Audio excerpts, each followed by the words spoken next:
cara menggapai hajat. Nah, ini ada rumus ya, rumus untuk menggapai hajat. Yang pertama, hajat itu yang ngasih Allah ya, bukan yang lain. Kebutuhan kita yang bisa memberi hanya Allah. Nah, justru itu menjadi enak. Kenapa? Karena yang ngasih itu Allah, Allah ngajarin cara mintanya. Dan cara mintanya ke Allah itu mudah ya, cara mintanya mudah, nggak ribet, nggak ruwet. Ud'uni astajib lakum. Panggil aku jawab. Nah, untuk manggil Allah itu ada satu syarat yang paling pokok adalah yakin, percaya penuh tanpa keraguan, pasti dijawab. Ya, pasti didengar dan pasti diterima. Percaya penuh. Nah, kemudian agar Allah itu mengiyakan dengan cepat apa yang kita inginkan, maka kita harus menggunakan al-wasilah, perantara. Nah, perantaranya diantaranya amal soleh, itu ya perantara. Nah, di antara amal soleh adalah rasa cinta ya kepada orang-orang yang soleh, rasa cinta kepada para aulia wassolihin, rasa cinta kepada anbiya wal mursalin. Itu amal soleh yang terbaik yang kita miliki. Maka sampai dikatakan anta ma'aman ahbabta.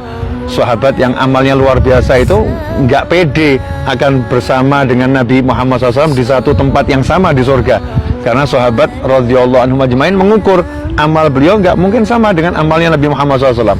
Tapi ketika Rasul Muhammad SAW menyatakan anta ma'aman ahbabta, jadi amalan terbaik itu cinta. Kamu bersama orang yang kamu cintai. Cintanya para sahabat kepada Nabi Muhammad SAW itu membuat sahabat nanti akan berada di tempat yang sama dengan Rasulullah Shallallahu Alaihi Wasallam. Berdasarkan itu, ya salah satunya bahwasanya cinta ini adalah bagian dari amal. Nah, dan kita bisa menjadikan amal sebagai wasilah. Karena itulah cinta pada orang-orang yang soleh jalan terbaik untuk menggapai hajat kita.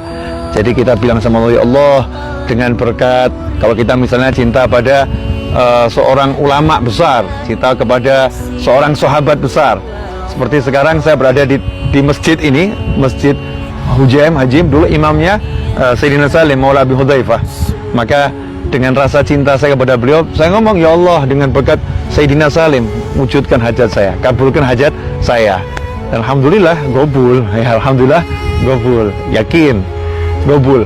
Nah, antum siapa yang di hatinya saat itu ya? Karena hati kita ini kan bergerak terus. Ketika di hati kita ada yang bisa membuat kita senang, bahagia dari kebaikan, kita baru sedekah, ya Rob, berkat sedekah saya ini, gitu. Itu akan jadi wasilah yang luar biasa. Atau ketika kita baru saja bertemu orang yang soleh, kita, ya Rob, berkat orang soleh itu wujudkan hajat kita. Cari wasilah agar hajat-hajat kita kabul.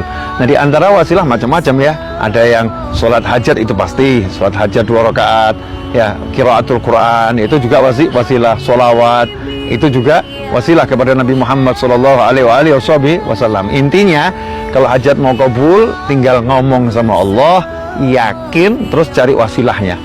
Ya, cari wasilahnya. Ya mudah kok, nggak repot. Nah, sayangnya kadang kita ini suka yang repot-repot, nggak mau yang mudah-mudah. Pilih capek ke sana ke sini ya, mengandalkan amal. Ya, amal artinya aksi, tapi aksinya aksi capek-capek. Sementara orang soleh terdahulu aksi tapi nggak pernah capek dengan aksinya. Amal nggak pernah capek dengan amalnya. Hidupnya jannah qabla jannah. Ya, surga sebelum surga, nikmat sebelum nikmat yang paling nikmat.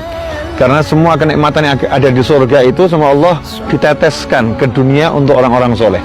Jadi orang-orang soleh itu udah punya link nikmat surgawi. Jadi bisa ngerasakan di dunia, udah bisa lapang hatinya, ringan perjalanannya, nggak ada beban rasa hidupnya, enak semua. Kenapa? Karena memang sudah mendapatkan sambungan dengan naimil jannah, kenikmatan yang abadi di surganya Allah Subhanahu wa taala. Dan modal utamanya adalah al-yaqin ya. Yakin kepada Allah Subhanahu wa taala, dan itulah yang diajarkan oleh Nabi Muhammad sallallahu alaihi wasallam. Ud'ullah, berdoalah kepada Allah sementara kamu mustaiqinun bil ijabah, yakin pasti diijabahi, dijawab dan dipenuhi oleh Allah Subhanahu wa taala. Saya punya banyak hajat dan saya yakin pasti kabul. Nah, antum bagaimana? Nggak pede ya? Naudzubillah min dzalik. Yang pede sama keinginan kita ke Allah. Kalau kita nggak pede, nggak yakin dengan keinginan kita ke Allah, meragukan kemampuannya Allah itulah mengerikan luar biasa. Itu penyakit hati yang paling berbahaya kalau sampai kita meragukan kemampuan Allah yang Maha Kuasa untuk mewujudkan hajat-hajat kita. Jangan pernah berhenti berdoa, jangan pernah berhenti ikhtiar usaha, dan jangan mendengarkan ucapan setan yang mengatakan kamu gak akan bisa, kamu gak akan dapat, kamu gak akan meraih yang kamu inginkan. Itu bisikan dari syaitan. Na'udzubillah min dzalik. Mudah-mudahan video singkat ini bermanfaat. Saya Novel bin Muhammad Aidrus bersama kawan-kawan dari Masjid Al-Hujaim. Semoga kita ketemu di pertemuan-pertemuan berikutnya lebih manfaat lagi. Amin. Wassalamualaikum warahmatullahi wabarakatuh.